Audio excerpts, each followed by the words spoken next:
옛날에 이탈리아의 로마에 공부는 잘했지만 무척 가난했던 어떤 학생이 있었습니다. 학비 때문에 고민을 하던 그는 어떤 귀부인이 가난한 학생들에게 장학금을 준다는 소문을 듣고 그 부인을 찾아갔습니다. 그 부인이 자기를 찾아온 학생에게 질문을 해요.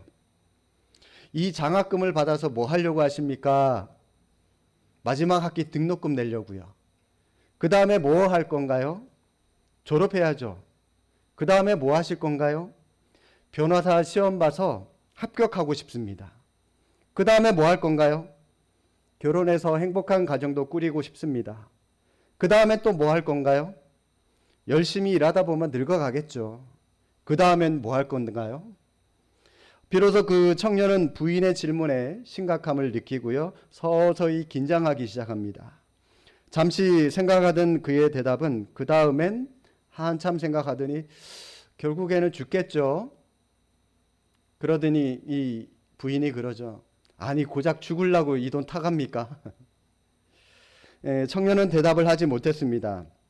이 청년은 자신이 대학을 졸업을 하고 자신의 목표인 변호사가 되고 나서 그 후에 어떤 변호사가 될 것이며 또 어떻게 살겠다고 하는 그런 것들을 전혀 생각해 본 적이 없었기 때문입니다. 그 부인으로부터 장학금을 받아들고 나오는 그 학생의 머릿속에는 그 부인이 자신에게 했던 질문들, 그 다음에 뭘 할 것인가, 또 그 다음에 뭘 할 것인가, 계속해서 그 문장만 맴돌았습니다. 결국 그는 자신의 삶의 목표를 다 설정해서 최선을 다한 결과 나중에 로마의 우르바노 대학교라고 직접 그 사람이 설립을 했고요. 그 학교 정문에 이런 글귀를 새겨 놓았다고 합니다. 그 다음에 뭘 할 것인가? 많은 사람들이 자신의 미래나 자신의 꿈, 목표를 가지고 이 땅을 살아가고 있습니다. 그 꿈을 이루기 위해서 열심히 공부도 하고 열심히 일도 하고 노력도 하고 최선을 다해서 자신의 재능을 키워가죠.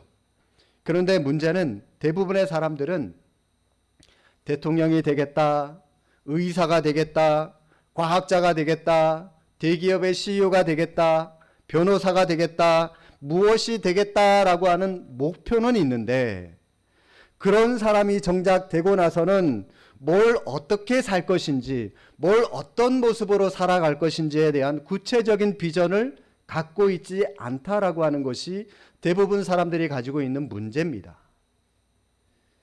예전에 제가 학생들을 지도할 때 춤을 굉장히 잘 추는 여학생이 하나 있었습니다. 그래서 제가 그 아이에게 물어봤어요. 너 꿈이 뭐냐? 그랬더니 목사님 저는 백댄스가 되고 싶어요. 멋지잖아요, 백댄스도? 그래서 백댄스가 돼서 뭐 할 건데? 그랬더니 아이 그냥요, 멋있잖아요. 이게 다예요. 막연하게 뭔가 되겠다. 여러분 이런 생각은 사실 비전이 아니에요. 목표라고 할 수도 없습니다. 더욱이 하나님을 섬기는 사람들은 무엇이 되겠다라고 하는 거기에만 멈추지 마시고요. 그것을 넘어서서 그게 되고 나서 뭘 할 것인가, 어떻게 살 것인가, 분명한 삶의 목표와 삶의 방향성이 있어야 한다라고 하는 것입니다.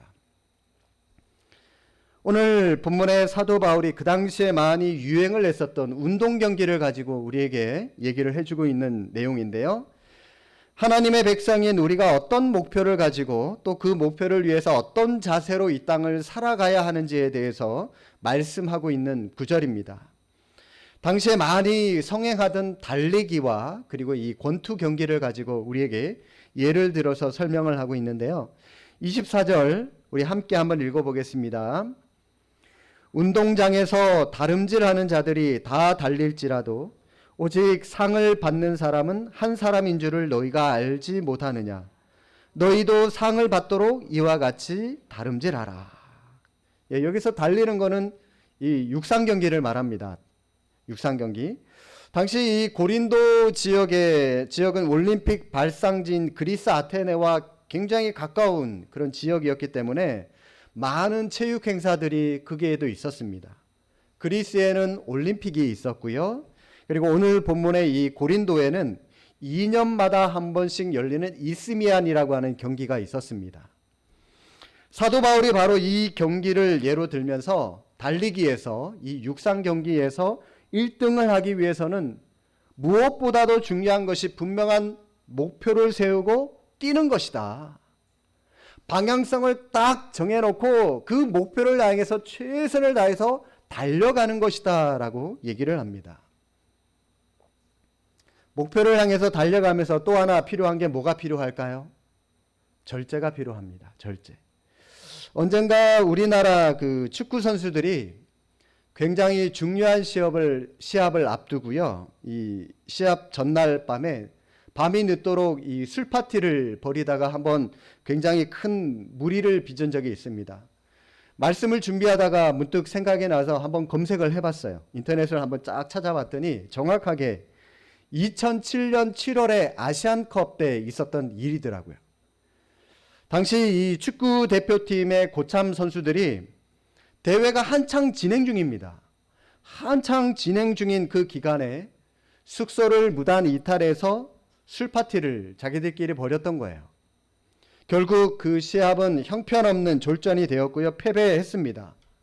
그 일로 많은 국가대표 선수들이 이 연계가 된 사람들이 징계를 받고요. 국가대표에서 탈락하는 그런 결과가 주어졌습니다. 여러분, 아무리 실력이 좋아도 그 정도도 절제할 줄 모르는 사람은 국가대표의 자격이 있다 없다? 없는 거죠. 국가대표 자격이라면, 국가대표라면 그 정도는 경기 다 끝나고 술 마셔도 되잖아요. 그 정도는 절제할 수 있는 힘을 가져야죠. 그 정도도 못하면은 국가대표의 자격이 없는 겁니다. 그래서 사도 바울은 계속해서 25절 말씀 한번 보십시오. 이렇게 얘기를 합니다. 이기기를 다투는 자마다 모든 일에 절제한다. 절제할 줄 알아야 된다라고 얘기를 하고 있는 거예요. 그들은 썩을 승리자의 관을 얻고자 하되 우리는 썩지 아니할 것을 얻고자 하노라. 이기기를 다투면서 승리를 원하는 사람은 모든 일에 절제할 줄 알아야 됩니다. 여러분, 운동 경기 하는 사람들 한번 보셨습니까? 제가 예전에 지도했던 교회 이 학생 중에 이 야구 선수들이 있었어요. 동대문 경기장이 그때는 있었었거든요. 그래서 시시때때로 그 아이들, 형제였는데 아이들 응원하려고 동대문 경기장 굉장히 많이 찾았습니다. 요즘에는 이제 없어졌죠. 그래서 형은 뭐 키움 야구단으로 가고 또 동생은 LG로 가고 이렇게 이 프로 구단으로 뿔뿔이 흩어지는 걸 보면서 많이 응원을 했었는데 이 아이들이 운동을 하는데 대단한 절제력을 가지고 운동을 합니다. 음식도 조절해야 되죠. 체중도 조절해야 되죠. 성적 욕구도 조절해야 되죠. 명예욕도 조절해야 되죠. 자기들 안에 있는 온갖 하고 싶은 거 다 절제해야 돼요. 일일이 하고 싶은 거 다 해가면서 운동할 수 없습니다.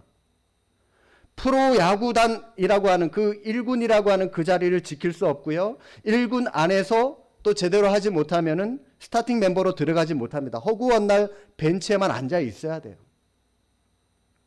운동장 경기에 나가서 뛰기 위해서 그 모든 것들을 통제하고 조절하고 그러면서 열심히 운동하는 것을 제가 보면서 야, 목사는 나는 그 정도도 못하는데 참 많이 반성을 한 적이 있었습니다. 이 모든 일에 절제하지 않으면 승리할 수 없기 때문에 그런 거죠. 당시 올림픽이나 이 이스미안 경기에서 1등을 하는 사람에게는 최고의 영예로 뭐가 주어졌는지 아십니까? 바로 이 올리브 나무 잎으로 만든 면류관, 이 월계수 면류관이라고 그러죠.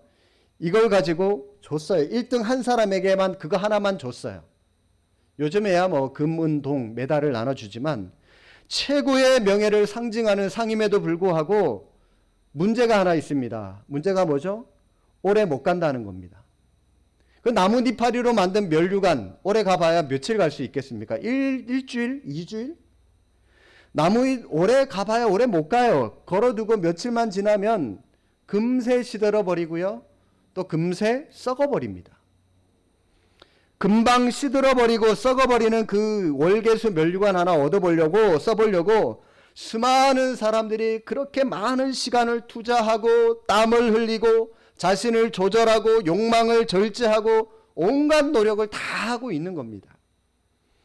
썩을 면류관을 얻기 위해서도 저렇게 열심히 운동하고 저렇게 열심히 살아가는데 썩지 아니할 면류관, 영원한 가치를 위해서 살아가고 있는 우리는 어떤 모습으로 살아가야 되겠느냐? 지금 그걸 우리에게 설명하고 있는 거예요. 우리도 마땅히 우리 자신을 절제하면서 우리 삶 속에서 우리의 자신을 많은 것들을 투자하면서 살아가야 되지 않겠느냐. 지금 그걸 말씀하고 있는 겁니다. 26절 한번 보실까요? 먼저 상반절에 보니까요. 그러므로 나는 다름질을 하기를 향방 없는 것 같이 아니하고. 자, 다름질 육상경기라고 했습니다. 향방 없다는 말은 방향이 없다는 말입니다. 목표가 없어요. 어디로 가야 하는지 모르고요. 그냥 달리기를 한다는 말입니다. 무작정. 한번 생각해 보십시오. 이 육상선수가, 달리기 하는 운동선수가 저 목표 지점인 꼬린점을 바라보지 않고 막 달려가면서 관중석에 자기 식구가 앉아있나 막 쳐다보면서 막 V자를 그리면서 떠요. 옆에 선수들 얼마나 이 사람이 잘 달리나 이 선수만 보면서 뛰어요. 그러면은 그 운동선수가 1등 할 수 있을까요? 1등 못합니다. 26절 하반절 보십시오. 싸우기를 허공을 치는 것 같이 아니하며. 여기서 이 싸운다는 말은 권투 경기를 말하는 겁니다.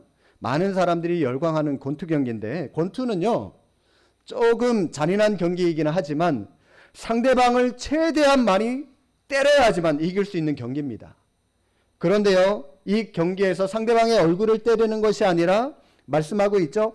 허공만을 쳐요. 호적돼요. 공기에, 허공, 하늘에만 호적돼요. 그러면은 어떻게 됩니까? 이 선수는 신나게 쥐어 터지고 경기에서 지고 맙니다. 결코 이길 수 없습니다. 상대방의 얼굴을 똑바로 보고 상대방을 향해서 정확하게, 목표를 향해서 정확하게 주먹을 날려야지 허공을 쳐서는 절대로 이길 수 없는 경기가 바로 이 권투 경기잖아요.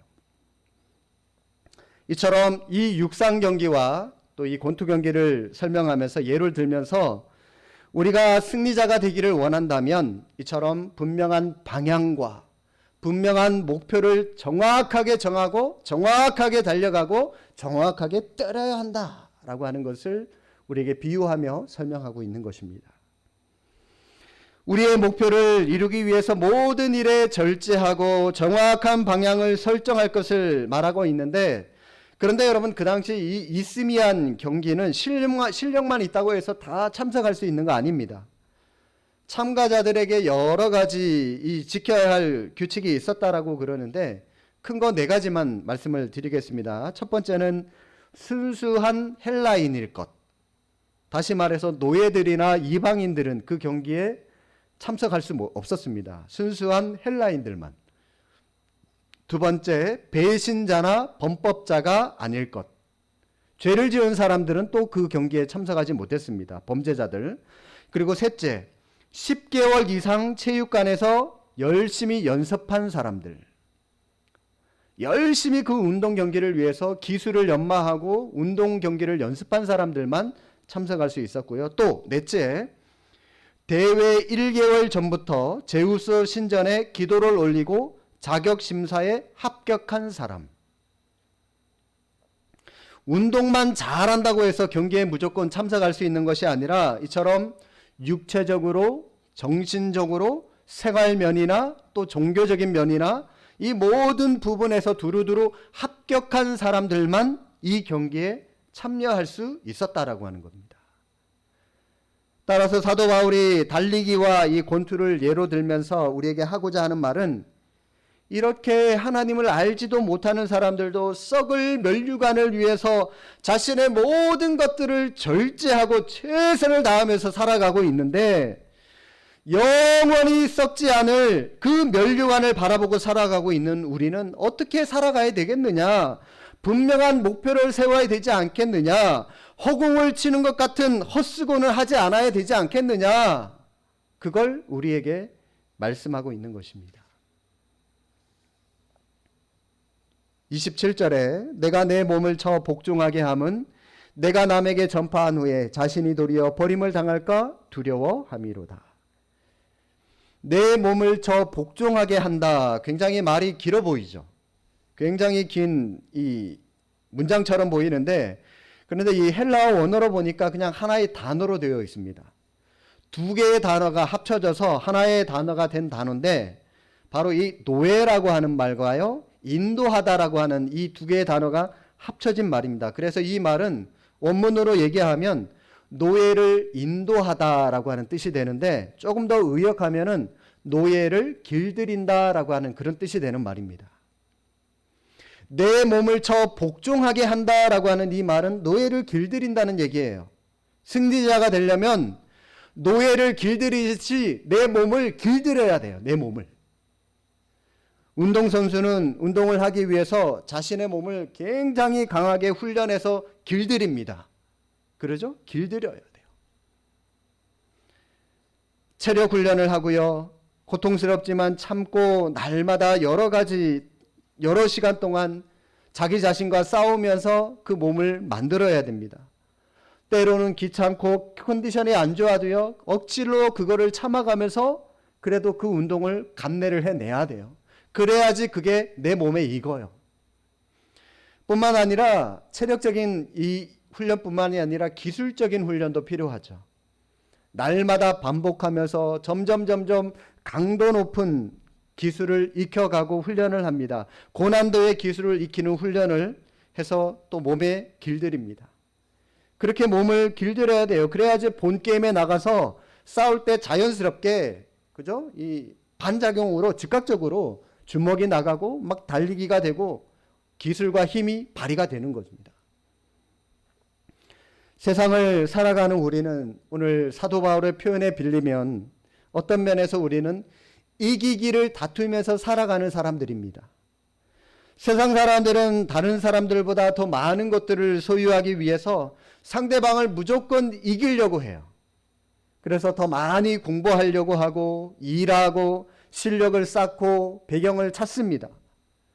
그러나 그들의 대답은 마지막은 제가 서두에 말씀드렸던 이 학생처럼 장학금을 받으려고 했던 학생의 대답처럼 어쩌면은 죽는 거, 그냥 썩어버릴 육신, 이 죽음이라고 하는 것으로 결국 끝나버리고 말게 되는 겁니다.